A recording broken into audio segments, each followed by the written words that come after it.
finally, price adjustment since 2019 nag-take effect subong hapon. Sir Winnie, si Action John Diaz, Action Radyo Bacolod. Good afternoon.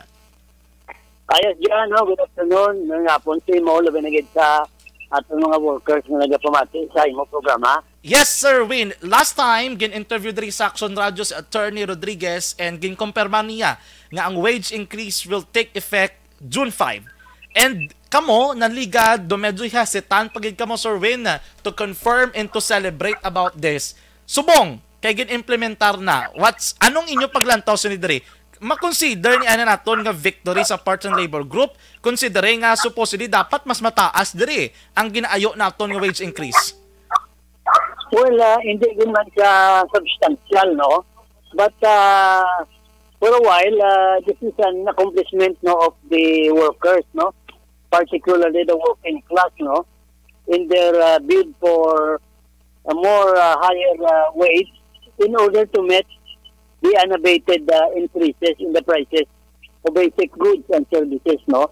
So, kadalanan sa mga mamumugon paagi sa paginakas, no, nga mahatagan sang tugang sweldo paagi sa Regional Tripartite Wages and Productivity Board. So, bisan na tingnan natin nga hindi man din siya nakalabot sa ginandong nga living wage, at least may ara buffer bala na tungod sa pagsaka man sa mga balaklon pag iban pagid nga serbisyo, pag gasolina, iban pa na atubang siya pagi sa pagsaka sa atong sildo. Okay, but silingon, sir, ini is good for labor sector for now. But of course, no, you will be seeking more in the sa ulihi, abe.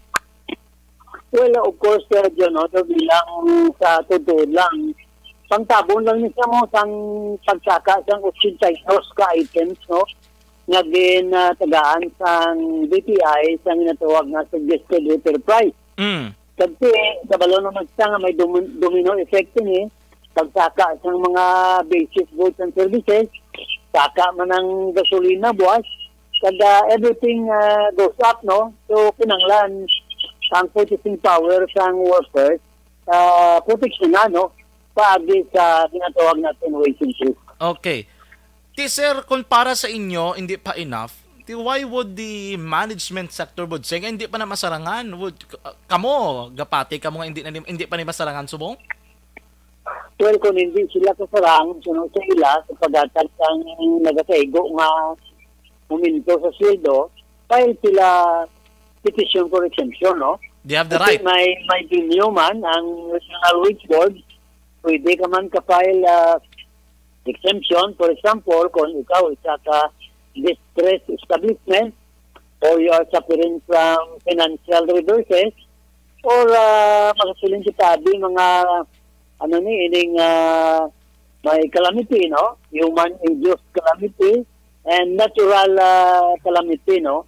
Agad itong ma-exempt sila. Dinabaton man sa Regional Wage Board 70 days until 70 days na pagkatapos ng implementation pagkatatunon ng petition for exemption. Okay. To be fair bala, sir, sa management sector, kung kamuya palang tawon sa labor group, nakitaan nyo nga management sector, sarangan nila nga mag-amo sining increase abi sa salary? Kaya nag-ano sila, nag-file man sila sa appeal, no? Pero ang ilang apela, hindi man na makapapugong, hindi man na makapaungkat ang implementasyon ng natawag na wage order, no? We will leave it to the National Wages and Productivity Commission to resolve their appeal, no? I understand daw lima bala ka asosasyon, no, sang employer ang nag-file sang appeal, no? So, laton ka na lang kung anong desisyon sang NWPC bahin sa ginaapilar sa management sector. Okay. So for now, sir, anong inyong ayo sa mga employer? Because i-implementa na ning adjustment eh. Anong ayo nyo sa ila? Kay base bla iba ng bal nga. Why man guro may gano ayoon ta lang ni anay ang mga empleyado ta nga makapian-pian sa aton buligay lang amo ni anay aton ipasweldo sa ila? Hindi pwede gano. Kuni siguro nagayo kami sa mga management sector nga yatag na lang ang wage increase at ilayin na niya mo. Ang wage order number 26, the equivalent ni sa kalay, kaya pasar niya siya ang quasi-judicial body, no? Which is the Regional Tripartite Wages and Productivity Board. And non-implementation of the wage order is punishable by law, no? They are fine not less than 25,000, but not more than 100,000, no? Pag may penal provision siya nga not less than 1 year, and not more than 4 years imprisonment, no? Okay. So why man yung nagkakatabo, kaya usually, ginabayaran ng mga nasang corresponding company, no? But then they have to pay a penalty of, I think, 1%, no? Per month, no? Kung matrasal sila sa pag-implementar. Kaya mo na gani, no? So dapat sa mga employer, Sir Win, ipatuman kung ano ang ginasaad sa layi, kaganong mando. Kung may appeal, they have the freedom, they have the luxury nga mag-appeal. And then, samtang ang appeal nila, gina-try to hear pa, ginausisa pa, wala tonto, pero ihatag kung ano ang nagakadapat sa empleyado. Yes, give what is due to the workers, no? Give them the just share, no, in the fruits of their labor. Kamante, ang naging kasugtanan ng Regional Wage Board, ang management, may manda dyan, may representancy man sila sa Regional Wage Board, no? Kada it has been exhaustively deliberated, no? And discussed, no, ang kanang economic parameters, ang 8 ka factor, no, nga amo ang nanginkalasihan sa pag-issue sa wage order, gintalakay nato, no? So, wala na sa rason siguro nga ipagipatubag ang wage order that was issued by the Regional Wage Board. Sir, in case, for example, may empleyado nga wala nagpatuman sang sinimismo nga wage order, pwede ka mo kadtuan, dalaganan sa mga mamumugon para makabulig sa ilagod may baluan ini sang ahensya sang gobyerno? Pwede man, no? Kasi the first day, dapat i-report nila sa luli, no?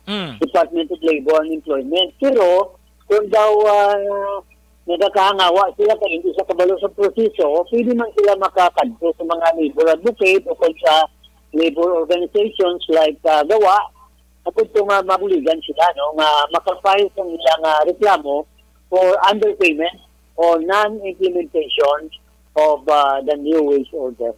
Yes, but sir, your fight, wala lang nagsugod sang tion nga ginapanawagan yung wage increase. Your fight will continue samtang nagasiging implementasyon sa ni. Kaya ang wage struggle is a continuing struggle. Ang sabi makas ng mamugon na ma-emancipate sila sa kabiga doon kada sa labor exploitation and oppression, nagapadayon dyan, no? Kag nagapasalamat kita nga ang mga mamumugon subong may kaisog na, no? Sa pag-assert sa nila diretso, as long as the rights and their welfare are being protected by law. Sir, i-recall ko lang gani, pila gani, sir, ang sa tanan nga mga private workers nga 10 and below, pila ang ilang minimum wage? Okay, now for those who are employing more than 10, commercial and industrial, from 395, may increase sila nga 55. So they would be receiving a minimum wage of 460. For those who are employing less than 10, na nagabaton sila sa 310, binindisan sila sa 110, which means they will be receiving a minimum daily wage of 420. Okay. Sa dalawang naman yung bracket, nagabaton sila sa 315. Binindisan sila sa 95 pesos. So they will be receiving a minimum wage of 410 effective June 5, 2022. Okay. Sir, how about agricultural sector? Kaya muna, no, sa dalawang sila, muna siyang 316 plus 95. So, mangin 410. No? Okay. Kung hindi sila makasarang, ma-appealan sila, ma-appealan sila petition for exemption. And then usually dyan, ang inibalang mga kuhan, ining pakyaw, no? Mga kakasindahanan, kaya man usually pakyaw na yan mo. Ginapatong ang corresponding increase, no? Sa pakyaw rate. Kanyara na ginatawag na taripa, no? Okay. Nag-issue ang Regional Wage Board sang taripa sa Pacquiao rate, no, with the corresponding increase, no, as computed by the Secretariat of the Regional Wage Board. Oh, it's interesting, but silingon, bisa nagapulupakyaw ka lang hilamondra o kung ano magtrabaho ni mo, may dapat corresponding increase man sa subong. Of course, no, may ano man na sila, kay man workers man sila mo. No, although hindi sila yan daily, ang rate sang ilang Pacquiao rate magataas. Okay. Tungod sang bag-uman nga pag-increase sang sildo sang mga minimum wage earner. Sir, to recall again, when was the last time? Saan ang ulihi nga nag-salary increase kita? Well, the last salary increase was issued, I think, November 26, 2019. Okay. So almost 3 years, no? Almost 3 years na wala kita sa wage increase tungod sa COVID, no? Nag-atake sa aton na banwang Pilipinas, no? So after that, I think it's only just unreasonable that there should be a wage increase, no? Samante ang balaklo niya may COVID, ay sige mo na sasa mo. Exactly. So dapat ang sweldo hindi magnubo.